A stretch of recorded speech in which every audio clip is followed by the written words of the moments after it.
We are back now with the countdown to the midterms and the latest from Arizona, where tomorrow's primary elections could indicate the direction of the GOP heading into November. Several Trump-backed candidates are on the ballot, and voters will decide how much of an influence the former president still has and if the January 6th hearings are playing a role in their decisions at all. NBC News correspondent Vaughn Hillyard joins us on the ground in Phoenix. Hey, Vaughn, good morning. Thank you for being up early there for us. So let's start with the GOP primary for governor. There's the outspoken Trump supporter Kari Lake, someone you gave us a fascinating deep dive into just recently, facing off against Karen Taylor Robson, who's been endorsed by Mike Pence. How much is at stake in this high-profile race? And tell us about those two sort of dueling endorsements.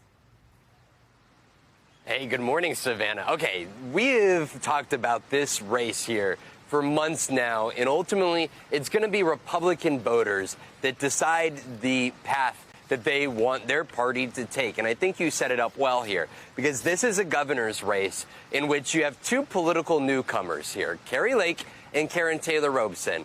Kari Lake, backed by Donald Trump. Karen Taylor Robson, backed by Mike Pence and current Governor Doug Ducey. There's been a lot of talk about the future of the Republican Party. Well, ultimately, it comes down to voters in this country. And here in Arizona primary, after these January 6th public hearings, it's going to be the voters that decide which path they choose. And quite frankly, if you see Kari Lake pull off a win tomorrow, it's not going to be because Karen Taylor Robson's campaign had a lack of money. They've outspent Kari Lake 5-1, more than $18 million compared to $3.5 million for Kari Lake's campaign. So really this comes down to voters here and whether they go with the Trump acolyte, somebody who's called for the prosecution of election officials, the jailing of her Democratic opponent, called the press the right hand of the devil. I mean, that is the type of figure that Kari Lake is, and it's a question of whether voters want that. Absolutely. Vaughn, I also mentioned how the January 6th hearings might weigh in here. A good test of that is Rusty Bowers, the current Speaker of the House in Arizona. He's facing challengers after he publicly testified before the committee. Tell us what you're hearing from him.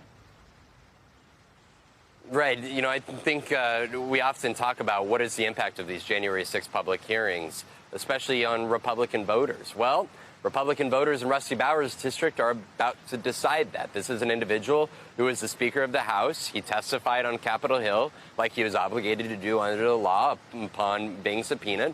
And he testified that Trump allies pressured him to overturn the 2020 election here in Arizona. I want to let you hear part of my question with him because now he's facing a Trump-backed challenger who's trying to oust him from office. Take a listen to part of our conversation. If you do not win on Tuesday, why will you not have won? Probably because I stood up. And when they asked me to tell the truth, I told the truth. I wasn't I didn't go looking for a fight, but the fact that I would break ranks and somehow find what the former president did was unacceptable, but that's like I broke some type of taboo. And I did break a taboo, and it's kind of a cultic thing. Savannah, there's a lot of reasons to look at these races nationally here for Arizona's primaries tomorrow. Absolutely, and we know you'll be keeping an eye on it. Vaughn Hillyard, thank you so much. Thanks for watching our YouTube channel. Follow today's top stories and breaking news by downloading the NBC News app.